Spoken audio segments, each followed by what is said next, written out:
నమస్కారం. నా పేరు లక్ష్మారెడ్డి. నేను తెలంగాణ ప్రైవేటు విద్యా సంస్థల యాజమాన్య సంఘాల సమాఖ్య యాస్పైర్ తరఫున ఈ వీడియో చేస్తున్నాను. ఇటీవలనే ఇంటర్మీడియట్ పరీక్ష పూర్తి చేసినటువంటి విద్యార్థులకు అభినందనలు. ఏదో ఒక రోజు మీరు సివిల్ సర్వీస్ పరీక్షలు రాసే ఆలోచన మీకు ఉండొచ్చు. ఈ సివిల్ సర్వీస్ పరీక్షలు అనేవి IAS, IPS, IRS, Indian foreign service లాంటి అత్యున్నత స్థాయి ప్రభుత్వ ఉద్యోగాల కోసం ఎంపిక చేసే పరీక్షలు. వీటిని ఇండియన్ సివిల్ సర్వీసెస్ ఎగ్జామినేషన్స్ అని పిలుస్తారు. సింపుల్గా సివిల్స్ అంటూ ఉంటారు. ఈ సివిల్స్ పరీక్ష కోసం చాలామంది మీ సీనియర్స్, బ్రదర్స్, సిస్టర్స్ అంతా కూడా బీటెక్ అయ్యాక లేదా బీఎస్సీ అయ్యాక లేదా బీకామ్ అయ్యాక వీళ్ళంతా కూడా ఢిల్లీనో లేకపోతే హైదరాబాదు వెళ్ళి ఎన్నో లక్షలు ఖర్చు పెట్టి కోచింగ్ సెంటర్స్లో చేరి ఒక 2-3 సార్లు ఈ పరీక్ష రాశాక కొంతమంది అదృష్టవంతులకి ఆ సర్వీస్ రావడం, కొంతమందికి రాకపోవడం, దాంతో నిరాశ చెందడం జరుగుతూ ఉంటుంది.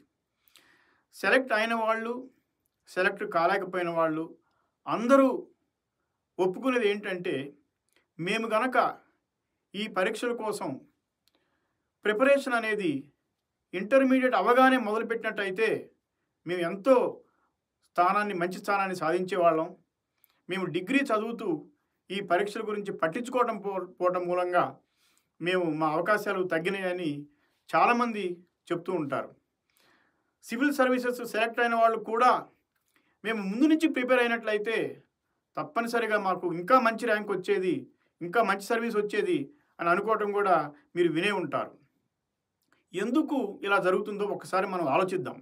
చాలామంది మన రాష్ట్రంలో కానీ, పక్కనున్న ఆంధ్ర రాష్ట్రంలో కానీ మనందరం ఎస్ఎస్సిలో చదువుతూ, అందులో మరీ ముఖ్యంగా కార్పొరేట్ విద్యా సంస్థలు చదివే వాళ్ళం అంతా కూడా మనం 8వ తరగతి నుంచే maths, physics, chemistry, botany, zoology ఈ సబ్జెక్ట్స్ తప్ప మిగిలిన సబ్జెక్ట్స్ని అసలు మనం ఏమాత్రం పట్టించుకోకుండా మనం 10వ తరగతి పూర్తి చేస్తూ ఉన్నాం.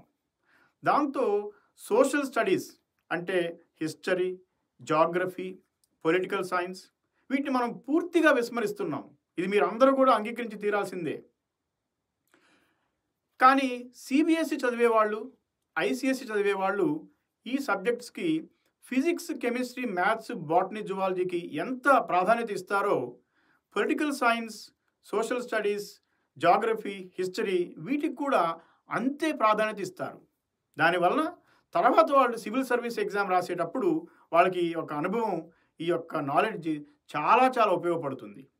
కానీ ఎస్ఎస్సి బోర్డులో చదివిన వాళ్ళు, ముఖ్యంగా కార్పొరేట్ బళ్ళలో చదివిన వాళ్ళు ఈ సబ్జెక్ట్స్ని పూర్తిగా 100% విస్మరిస్తారు. కాబట్టి రేపొద్దున సివిల్ సర్వీస్లో వాళ్ళకి చాలా చాలా ఇబ్బంది అవుతుంది. ఇది మీరు ఎవరైనా మీ ఇళ్లల్లో ఉండే అక్కల్ని, అన్నల్ని, సీనియర్స్ని అడిగితే వాళ్ళు మీకు ఈ విషయం చెప్తారు.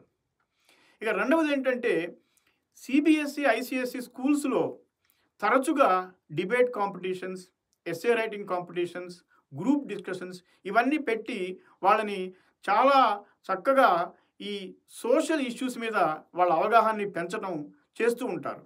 కానీ మన కార్పొరేట్ స్కూల్స్లో మార్నింగ్ నుంచి ఈవినింగ్ వరకు physics, chemistry, botany, zoology, maths మీద చెప్పడం వల్ల వాళ్ళకి ఈ యొక్క ఎక్స్ప్రెషన్ అనేది ఎస్సే రైటింగ్లో కానీ అంటే రిటర్న్ ఎక్స్ప్రెషన్, డిబేట్స్లో పాల్గొనటం అంటే ఓరల్ ఎక్స్ప్రెషన్ అనేది బొత్తిగా వాళ్ళకి లేకుండా పోతుంది. దీనివల్ల వీళ్ళు ఎప్పుడైతే బీటెక్ పూర్తి చేస్తారో లేకపోతే బీఎస్సీ పూర్తి చేస్తారో వాళ్ళు ఎప్పుడైతే ఢిల్లీ కానీ, హైదరాబాద్ కానీ కోచింగ్ సెంటర్స్కి వెళ్ళినప్పుడు వాళ్ళు మేము చాలా వెనుకబడి ఉన్నాము, మేము ఇంకా చాలా కవర్ చేయాలనే ఆత్మ న్యూనత భావానికి లోనవటం మనం చూస్తున్నాం.